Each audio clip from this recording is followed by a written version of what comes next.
부탁을 드립니다. 네, 이제 오늘 주시는 말씀을 나누겠습니다. 오늘 주시는 말씀은 고린도후서 13장 11절과 12절 두 절 말씀을 보겠습니다. 오늘 고린도후서를 마감하려고 했는데 한 주간을 더 연장하겠습니다. 오늘날 말씀은 고린도후서 13장 11절과 12절 두 절을 봉독해 올리겠습니다. 301페이지에 있습니다. 마지막으로 말하노니 형제들아 기뻐하라.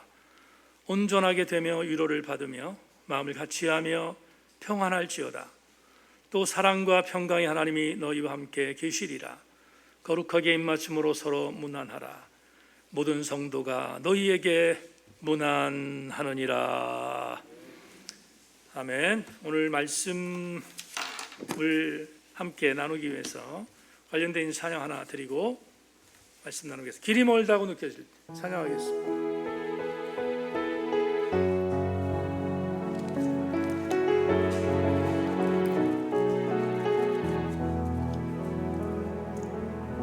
길이 멀다고 느껴질 때, 유혹이 강하다고 생각될 때, 당신의 힘이 거의 바닥났을 때, 바로 그때 힘을 내어 다시 한번 길이 멀다고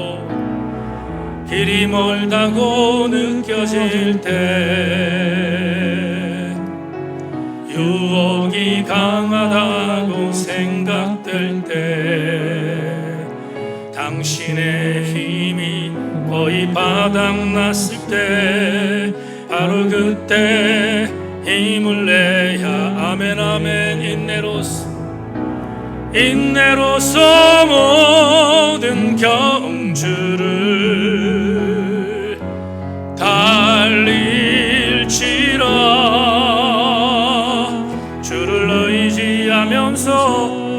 주께 기도하면서 다 같이 걸어갑시다. 다 같이 다시 한번 찬양합시다.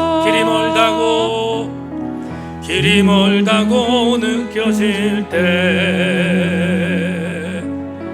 유혹이 강하다고 생각될 때, 당신의 힘이 거의 바닥났을 때, 바로 그때 힘을 내야 인내로서 모든 경주를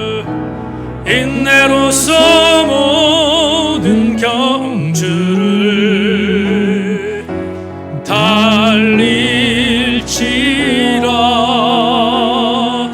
주를 의지하면서 주께 기도하면서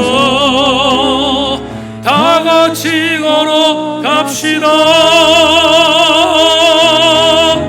다 같이 걸어갑시다. 아멘 아멘. 옆에 있는 지체가 힘들면 주께서 한 손 잡아 일으키시고 우리 교우들은 또 한 손 잡아 일으켜 같이 가게 하여 주옵소서. 오늘 주의 말씀을 함께 묵상할 때 이 감동이 우리 모두에게 임하도록 인도하여 주시옵소서. 우리 모두 함께 말씀의 은혜가 충만한 시간 될 줄로 믿고, 오늘 주로 예배드리는 귀한 지체들도 말씀에 집중력을 허락하여 주옵소서. 예수 그리스도 이름으로 기도 올리옵나이다. 아멘. 말씀에 기도를 거십시다. 한번 인사합니다. 말씀에 기도를 거십시다.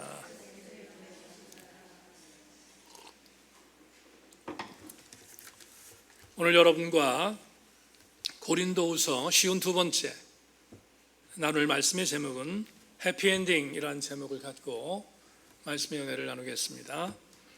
은혜 받고 가시기를 주의 이름으로 소망합니다. 제가 가지고 있는 설교 노트의 파일을 확인해 보니 2020년 3월 8일부터 고린도후서 강의를 시작했습니다.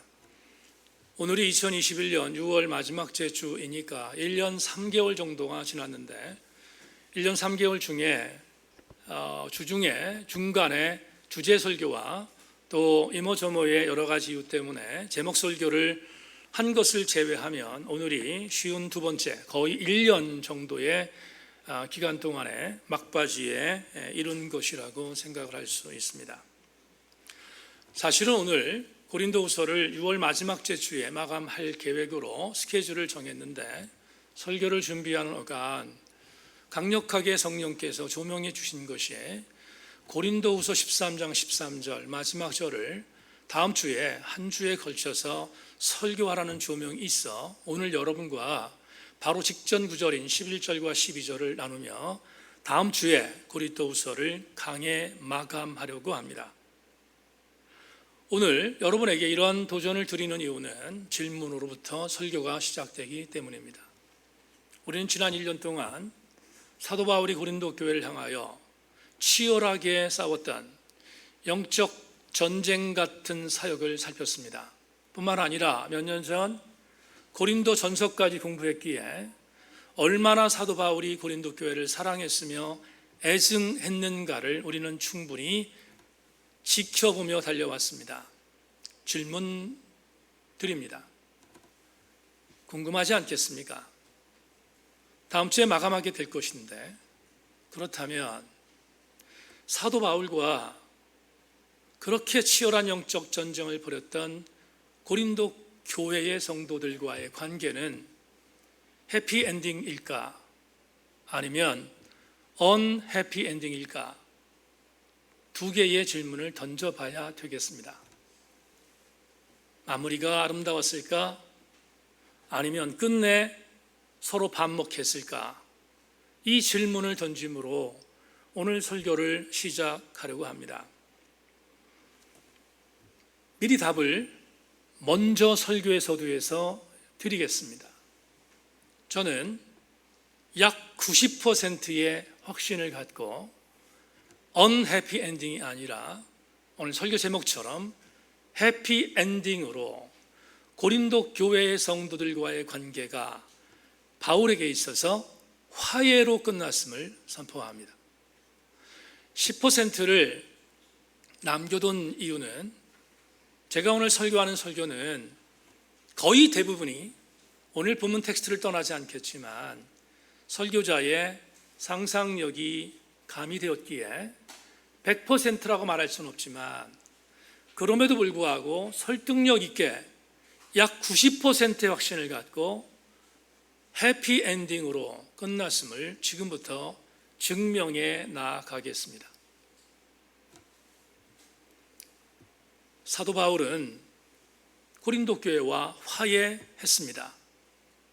성도들과도 화해했을 것으로 짐작합니다.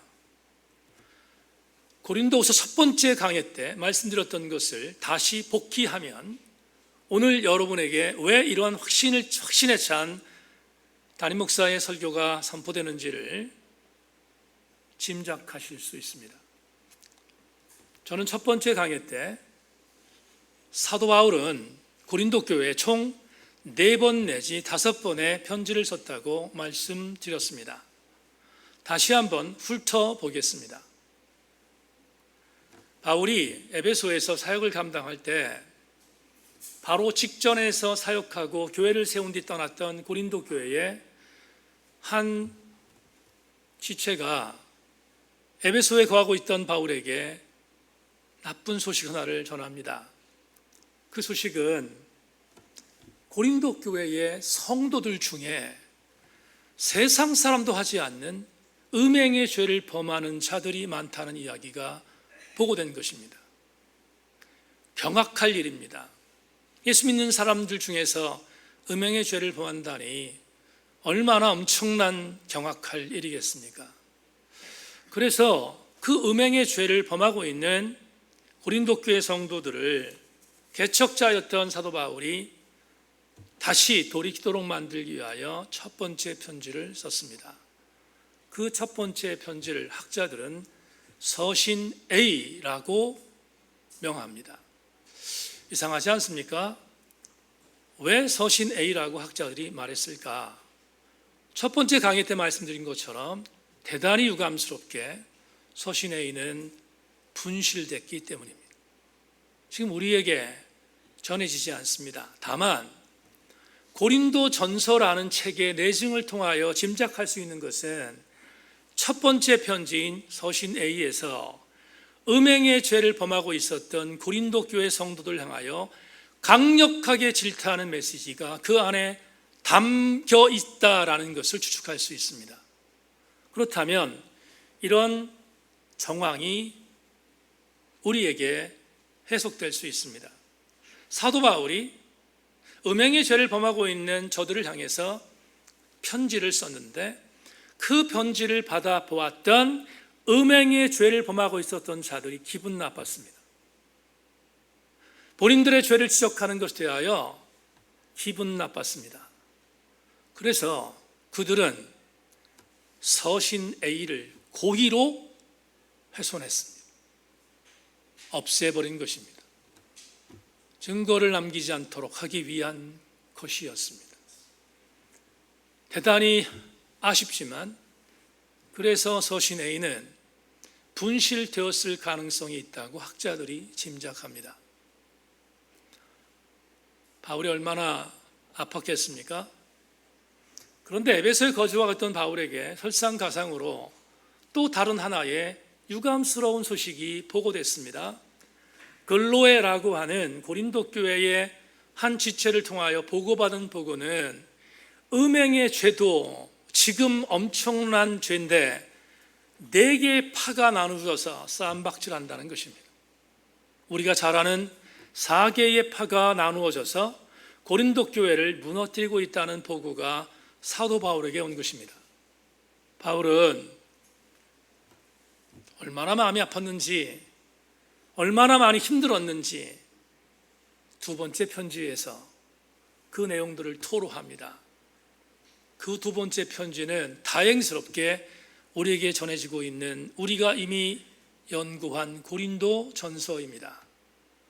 고린도 전서는 우리에게 아직 고스란히 남아서 우리에게 어떠한 내용이 그 안에 있는지를 보여주고 있습니다.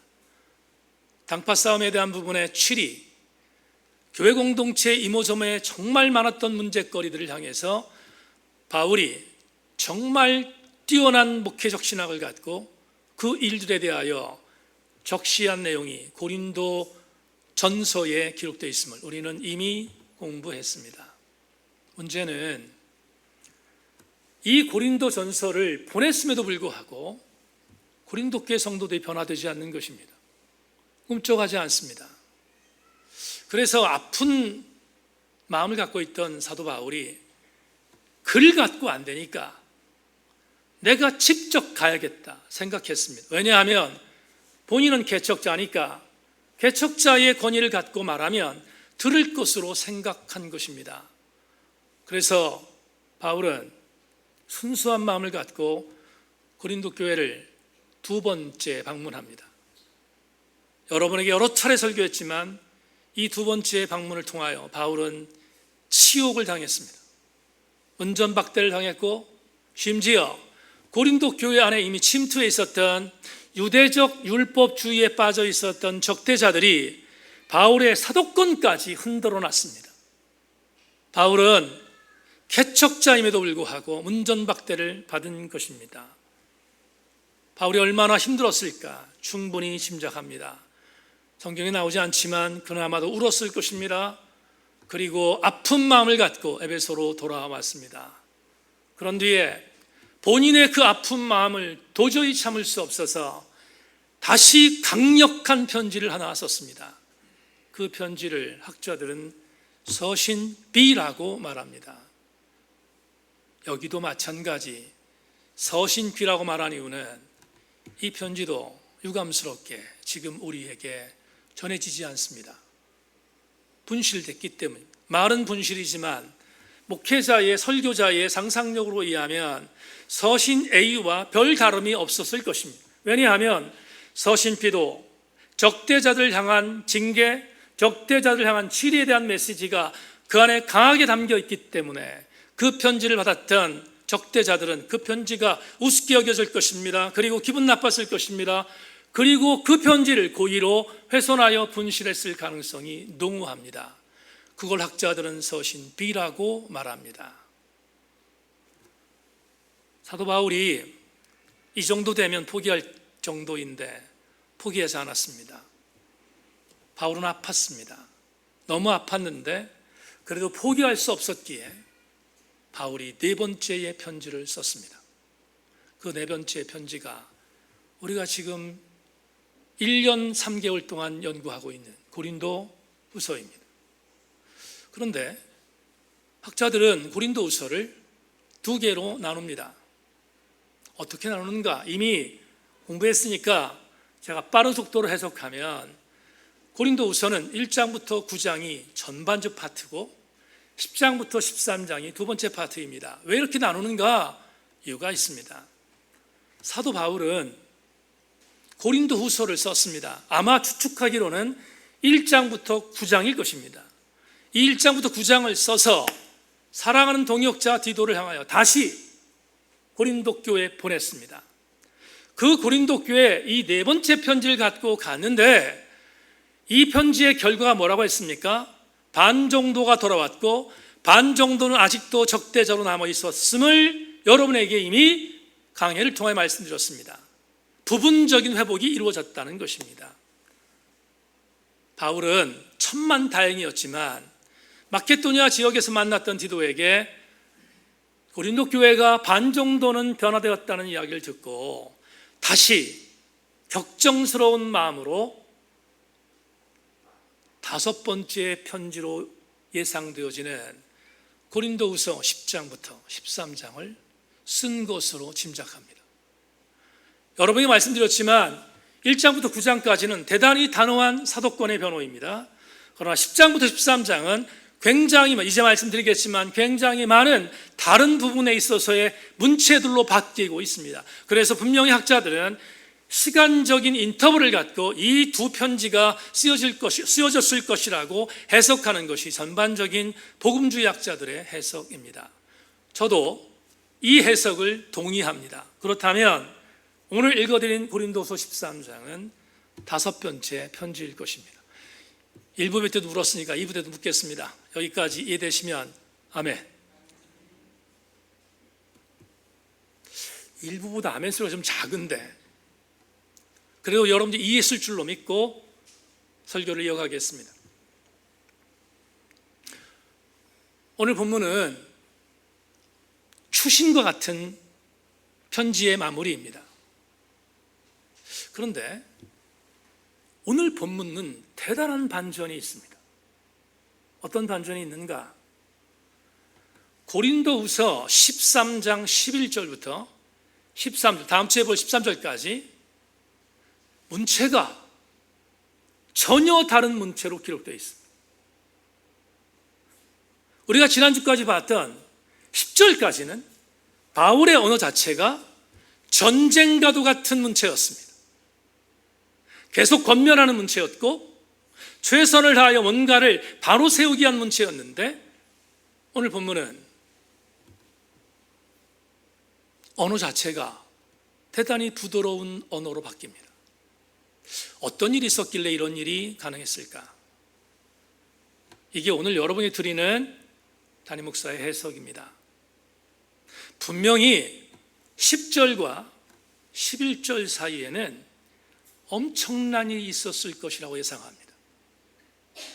어떤 일인가? 말 그대로 10절과 11절 사이에는 고린도 교회 성도들의 회복되지 않았던 성도들이 상당수 돌아와 회복되었을 것임을 짐작하게 합니다. 그것이 무슨 말인지를 여러분에게 설명하겠습니다. 여러분, 서신 A와 서신 B는 분실됐다고 했습니다. 기분 나쁘기 때문입니다. 그런데 역시 고린도후서도 고린도 교회 성도를 향한 경책성의 메시지가 거의 대부분이지 않습니까? 그런데 이상한 것은 고린도후서는 분실되지 않았습니다. 오늘 우리에게 전해지고 있잖아요. 그렇다면 고린도후서를 통한 고린도 교회 성도들의 반응은 상당히 긍정적으로 변화되었다는 사실을 인정할 수밖에 없습니다. 여러분에게 호주의 맥쿼리 대학의 폴 바네트가 썼던 한 해석을 여러분에게 읽어드리겠습니다. 고린도인들이 이 서신서를 받았을 때 그것을 찢어버리지 않았고 그래서 우리에게 내려왔다는 사실은 그들이 바울의 말을 존중했음을 시사한다. 바울은 고린도에 도착한 뒤 세 번째 방문입니다. 바울은 고린도에 도착한 그 다음 구절을 맥쿼리 대학의 폴 바네트의 이 해석을 여러분 주목하십시오. 세 번째 방문했을 때 바울은 석 달을 머물렀으며 석 달을 머무르며 로마서를 썼는데 로마서에는 당시의 어려움이 희미하게 밖에는 반영되어 있지 않다. 이를 통해 우리는 고린도인들과 사도 바울이 화해했다고 결론을 내릴 수 있다. 여러분, 대단한 해석이지 않습니까? 무슨 말이죠? 저는 목사로 살면서 이 땅에 존재하는 웬만한 신학을 공부한 목사들은 로망이 하나 있습니다. 그 로망은 로마서를 강의하는 것입니다. 왜 그런가 하면 로마서는 신약성경 27권 가운데 특별히 바울이 쓴 13개의 서신 중에 다이아몬드 서신입니다. 최고의 걸작품입니다. 학자들 중에 이런 사람이 있습니다. 로마서가 없다면 기독교는 존재하지 않았을 것이다. 동의합니다. 그만큼 로마서는 대작이며 기독교를 잇도록 만든 엄청난 작품입니다. 근데 그걸 어디서 썼다고요? 고린도에서 썼습니다. 언제? 그 치열했던 전쟁 같은 사랑을 했던 고린도에 직접 가서 두 번째 갔을 때 문전박대를 받아서 치욕을 당했던 그 지긋지긋한 장소에 가서 그곳에서 3개월을 머무는 동안 로마서를 썼다는 것은 어마어마한 영적인 도전을 줍니다. 뭡니까? 로마서란 대작을 쓸 때의 사도 바울의 영적 상태가 안정됐다는 것입니다. 안정됐다는 것은 폴 바네트 교수의 말대로 고린도 교회 성도들이 바울과 화해했을 가능성이 농후하다는 것입니다. 우리는 그래서 고린도 교회 성도들과 사도 바울의 결론이 해피엔딩일 수 있는 가능성이 있다고 짐작하는 것입니다. 여기서 머물지 않습니다. 이제 본문 내용을 통하여 세 가지 이유 때문에 사도 바울과 고린도 교회 성도들이 화해했음을 직접 증명하겠습니다. 첫째, 본문 11절을 읽어보겠습니다. 따라오십시오. 마지막으로 말하노니 형제들아 기뻐하라.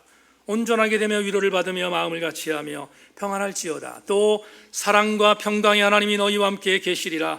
거룩하게 입맞춤으로 서로 문안하라. 다 같이 아멘. 여러분 11절을 읽었습니다. 11절 전반절에 중요한 단어가 쓰였는데 그 중요한 단어가 이 단어입니다. 형제들아 라는 단어입니다. 그러면 형제들아라는 이 단어를 통하여 우리가 왜 사도 바울과 고린도 교회 성도들이 화해했을지 증명하겠습니다. 형제들아라는 이 단어는 바울의 심정에서 화해를 추측하게 한다라는 이유가 뭔가? 형제라는 단어는 헬라어 단어로 아델포이라고 합니다. 단수인 아델포스는 누구에게나 쓰는 단어가 아닙니다. 아델포스는 대전제가 있을 때 쓰는 단어입니다. 교회 공동체 안에서 그리스도의 피로 묶어진 형제들에게만 쓰는 단어입니다. 그러니까 아무에게 쓰는 단어가 아니에요. 저 바깥에 있는 세상 사람들에게 아델포스라고 말하지 않습니다. 교회 안에서 예수 그리스도의 이름으로 같이 구원받은 공동체의 형제들을 향하여 아델포스라고 쓰는데, 세종대학 교수님 김판인 교수님의 주석을 여러분에게 소개합니다. 여기에서 교인들을 형제들이라고 부르며 교육 안의 애정을 표현한다. 고린도후서에서 형제라는 말은 1장 1절에서 디모데를 가리킬 때, 그리고 1장 8절에서 편지인의 수신을 부를 때 사용하고, 이 투쟁의 편지라고 할 수 있는 고린도후서 10장부터 13장에선 여기에 처음으로 사용되었다. 무슨 말입니까? 바울은 고린도후서에서 형제라는 단어를 2번 썼는데, 10장 이전에 2번 썼는데, 한 번은 1장 1절에서 디모데라고 하는 자기의 동역자를 호칭할 때 아델포스란 단어를 썼고, 또 하나 돌아온 그리스도인 고린도 교회 성도들 향하여 아델포스를 썼습니다. 그런데 한 번도 나오지 않던 아델포스라는 단어가 오늘 본문 13장 11절에 기록되어 있습니다. 그렇다면 이런 추측이 가능합니다. 적어도 13장 11절에는 고린도 교회 성도들의 적대자들이 회심했을 수 있는 가능성이 농후하다는 것입니다. 그들에게 붙여준 단어가 형제라는 단어이기 때문에. 두 번째 증거를 내겠습니다. 두 번째, 마찬가지 11절을 읽겠습니다. 11절 다시 한번 자막을 참고하십시오. 마지막으로 말하노니 형제들아 기뻐하라. 온전하게 되며 위로를 받으며 마음을 같이하며 평안할지어다. 또 사랑과 평강의 하나님이 너희와 함께 계시리라. 거룩하게 입맞춤으로 서로 문안하라. 여기에 5가지의 단어가 나오고 하나의 약속이 나옵니다. 5가지의 바울이 했던 단어를 소개합니다. 첫째, 기뻐하십시오. 카이레때. 둘째, 온전하게 하십시오. 카타로 디제스테. 셋째, 서로 권면하십시오. 파라 칼레스테. 넷째, 마음을 같이 하십시오. 프로 네이테. 다섯째, 평안하십시오. 에이레네테 라는 단어를 5번이나 사용하고 있습니다. 그러면 보십시오. 이 단어는 적대자에게 준 단어가 아닙니다.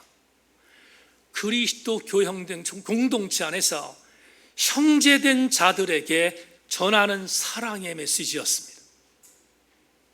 적어도 11절의 메시지를 보면 사도 바울이 고린도 교회 성도들이 회심하여 돌아왔다는 것을 짐작해 주는 성경적 내증입니다.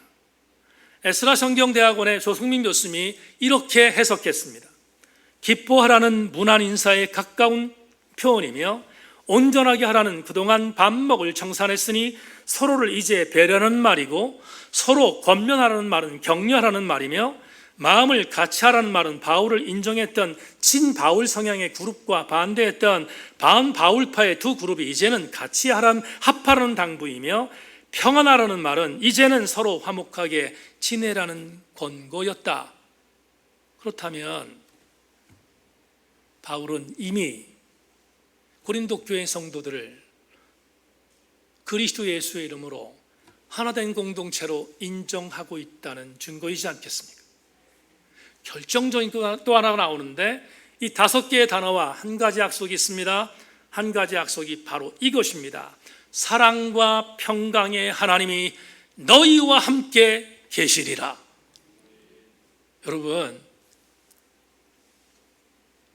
밖에 있는 반목하는 자들에게 사랑과 평강 하나님이 너희와 함께 계신다라고 말하기 쉽지 않습니다. 제가 여러분에게 사랑하는 새인교회 성도들이여 여러분의 범사에 사랑과 평강이 함께 있기를 소망합니다 말하는 것은 얼마든지 선포할 수 있습니다. 왜냐하면 여러분들은 그리스도 교회 안에 형제와 자매이기 때문입니다.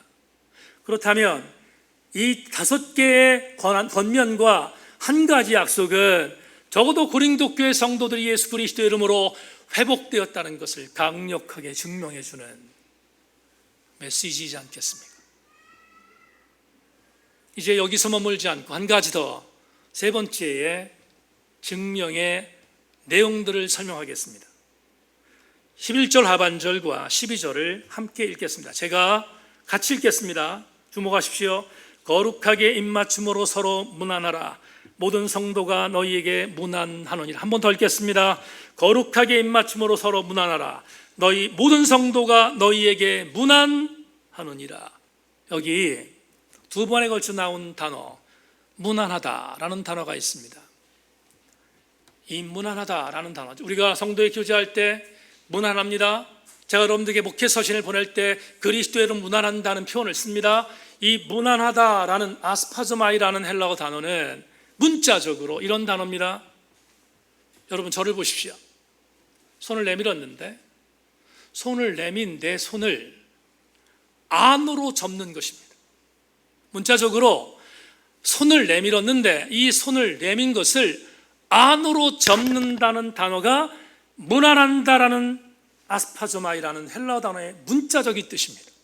그러면 손을 내밀었다가 안으로 접는다는 것이 무엇입니까? 예를 들어서 제가 우정재 장로님이 옆에 계신데 우정재 장로님 안 됩니다. 70이 안 됐기 때문에 우리 유영남 권사님이 저한테 왔습니다. 유영남 권사님이 저 옆에 섰습니다. 그런데 권사님 오랜만에 뵀습니다. 그럼 제가 손을 내밀어서 권사님을 손을 안으로 접어 안아드립니다. 아스파즈마이, 허깅입니다. 안아주는 것입니다. 상대방을 안기 위해서는 내 팔을 안으로 접어야 합니다. 그런데 바울은 오늘 이렇게 말합니다. 거룩한 입맞춤으로 무난하고, 또 한 가지 중요한 단어 나옵니다. 성도들에게 무난하라가 아니라 굉장히 중요한 단어 나옵니다. 모든 성도에게 무난하라 라고 말합니다. 이 모든 성도는 바울을 따랐던 친바울파 고린도교회 성도 플러스 바울에 반대했던 반바울파 고린도교회 성도까지 아울러 모든 성도이지 않겠습니까? 이미 바울을 집요하게 공격했던 반대자들도 회복되었음을 암시하고 있습니다. 영국의 글래스고우 대학의 신약을 가리키는 어네스트 베스트가 거룩한 입맞춤으로 무난하라는 단어를 이렇게 해석했습니다. 바울은 고린도 교인들에게 서로 깊은 입맞춤으로 인사하도록 격려한다. 거룩이라는 표현은 입맞춤이 가질 수 있는 그 어떤 성적인 견해의 가능성도 배제한다. 입맞춤은 눈썹과 어깨에 행해졌다. 이런 풍습은 당시 가족끼리 하던 것이었기에 주목하십시다. 교인들이 한 가족임을 깨닫는데 큰 역할을 했을 것이다. 엄청난 감동이지 않습니까? 드디어 사도 바울은 거룩한 입맞춤으로 서로 무난하는 이 메시지를 통하여 고린도 교회 성도들 전부를 교회 안에 있는 한 형제로 받아들였다는 것입니다. 여기까지가 사도 바울이 고린도 교회 성도들과의 결과가 해피엔딩임을 강력하게 시사하기에 저는 90% 바울과 고린도 교회 성도들이 화해했음을 여러분에게 말씀드릴 수 있습니다. 이제 고린도서 강해를 마감 한 주 앞둔 오늘 이 본문을 통하여 여러분과 나눌 은혜의 영적인 레마를 받고 설교를 맺겠습니다. 자막 보겠습니다. 새인교회 교우 여러분, 교회 공동체는 언제나 마침표가 아니라 쉼표의 방점을 찍어야 함을 오늘 본문을 통하여 우리에게 알려주고 있습니다. 도대체 이게 무슨 말인가? 요한계시록 3장 7절을 여러분에게 읽어드리겠습니다. 빌라델피아 교회 사제에게 편지하라. 거룩하고 진실하사 다윗의 열쇠를 가지신 이 곧 열면 닫을 사람이 없고 닫으면 열 사람이 없는 그가 이르시되, 여기에 다윗의 열쇠를 가지신 분이 누구입니까? 예수 그리스도이십니다. 다 같이 아멘. 다윗의 열쇠를 갖고 이 땅에 다시 오실 분이 누군가? 예수 그리스도이십니다. 그런데 그분은 빌라델피아 교회에 편지하는 글에서 이렇게 선포했습니다. 내가 베드로의 신앙 고백이어서 세우신 그 교회는 나 말고는 닫을 자가 없으며 나 말고는 열 자가 없다고 말합니다. 누구도 교회를 열 사람이 없으며 누구도 교회를 닫을 자가 없음을 성경이 분명히 우리에게 제시합니다. 그렇다면 우리는 이런 은혜를 받아야 합니다. 세인교회는 언제나 회심한 자가 돌아올 수 있는 열려있는 교회가 되어야 되지 않겠습니까? 마침표라는 종교를 찍어서 이렇게 됐어라고 분명하게 뭔가를 못 박는 교회가 아니라 언제든지 회심하고 돌아오면, 누구처럼? 고린도 교회 적대들처럼 회심하고 돌아오면 언제든지 그들이 들어올 수 있는 교회로 우리 교회를 만드는 것이 너무나도 당연하지 않겠습니까? 이 교회의 주인은 다윗의 열쇠를 가지신 예수 그리스도 한 분이시기 때문입니다.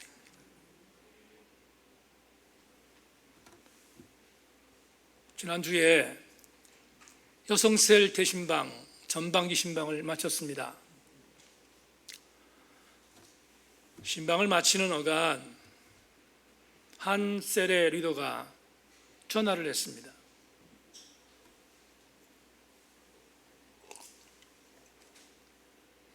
그 전화의 내용인즉슨 이런 것입니다. 우리 교회에 우리 셀에 속해 있는 지체 몇 명에게 전화를 했는데 전화를 안 받는다는 것입니다. 그리고 메시지를 남겼는데 전혀 반응하지 않는다는 것입니다. 그 셀 리더가 안타까운 마음으로 목사님 어떻게 했으면 좋겠습니까? 그리고 전화를 한 것입니다. 들어보니 누군지 알겠습니다. 코로나19가 터지고 나서 상당수 많은 명목적 그리스도인들이 망가졌습니다. 신앙을 버렸습니다. 이게 웬 떡인가 생각하고 버렸습니다.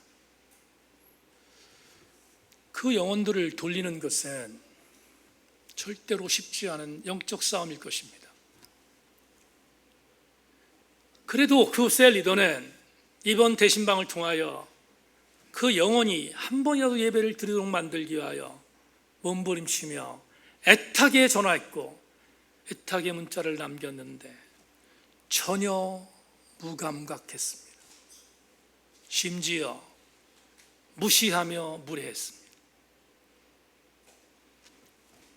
전화를 하고 안타까움을 토로하는 그 지체에게 당일날 설교를 통해서 셀 신방 때 이렇게 말했습니다. 아무개 리더님, 목회가 그렇습니다. 사역이 그렇습니다. 본인이 급할 때는 시도 때도 없이 전화하지만 전혀 그렇지 않을 때는 이렇게 무례한 것이 목회의 현장입니다. 그런데 리더님, 그래도 교회는, 그래도 셀은 마침표를 찍지 마십시다. 쉼표로 찍어 놓으십시다. 쉼표를 찍어 놓아야 깨닫고 돌아오지 않겠습니까?